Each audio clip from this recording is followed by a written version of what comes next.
In this session, I'm going to talk about what actually happens on most sales meetings.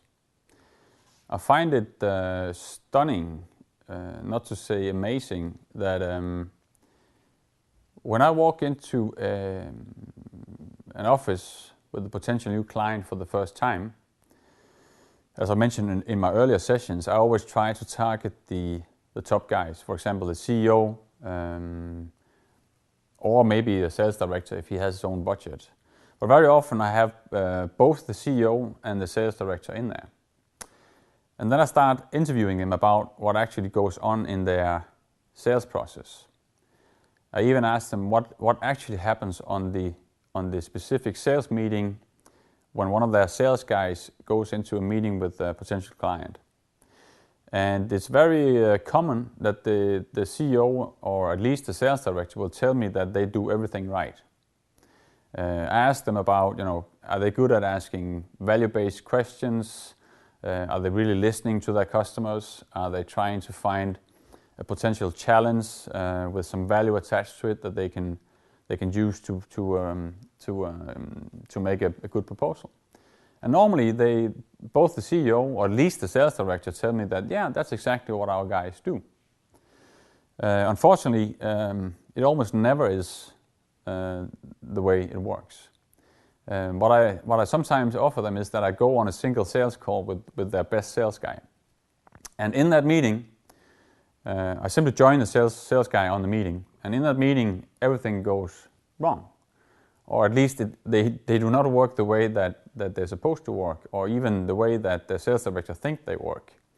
So there's a big detachment between, or difference between what the sales management team or sales manager thinks goes on in the meeting, and then what's actually going on in real life. I'm sure that's the same situation in your company if you're a sales guy, that there's a big difference between what people think is going on and what's actually going on. And the reason is we don't want to look stupid as human beings, so we will not tell our boss that we're not very good at what we do, or that we could improve, because that's kind of like it hurts your status or your self-confidence. And you could be a reasonable, successful sales guy, but I promise you there's always room for improvement. So what I see when I join these sales meetings, and preferably with the top sales guy in the company, is that he will at least make 4 or 5 mistakes on that meeting. I saw an interesting study on the internet the other night, where I looked into what customers think about salespeople. And there was some sort of survey that looked into why does a sales guy lose an order, or how, what happens before they end up in a meeting where the customer will say no. What's the top reason for salespeople failing? And this survey was interviewing customers and asking them, why didn't you buy from these guys? And the number one reason, and that's very important, the number one reason was that the customer said that the sales guy simply talked too much. He didn't allow me to actually tell him what I think is the issue in my company. And of course, it's because the sales guy is eager to sell. He wants to tell the customer everything about his wonderful products and the beautiful company he works for, but it doesn't allow the customer to actually talk about his issues. And that's just, for me, amazing. When you walk into a sales meeting, what you should do is really to try to give the customer a chance to talk. Customers love to talk about their businesses, and allow him to talk about his issues.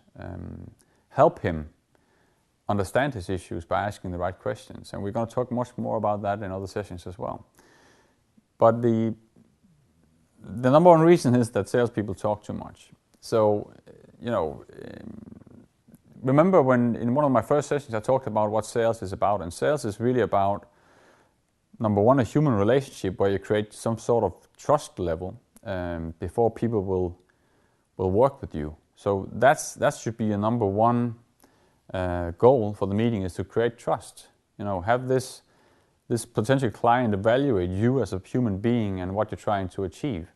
So you have to put a certain attitude on, or give the customer the understanding that you are actually here to help him with his issues. Another thing that normally happens is that when and this is back to the way you interview with your customer, is that, and I have to repeat this again and again, make sure that you actually get something from the meeting. So the four most important things you can take from a meeting is that you have to find out, is this guy in front of you the real decision maker, or is he just an influencer? So ask into their decision process when they have to purchase something.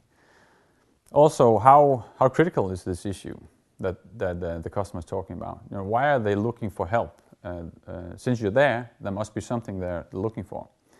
So ask them that, if we're going to work together, only if, when do you want to start? So you have to have an idea about how important is this. The third thing is, do they have the money to make this purchase?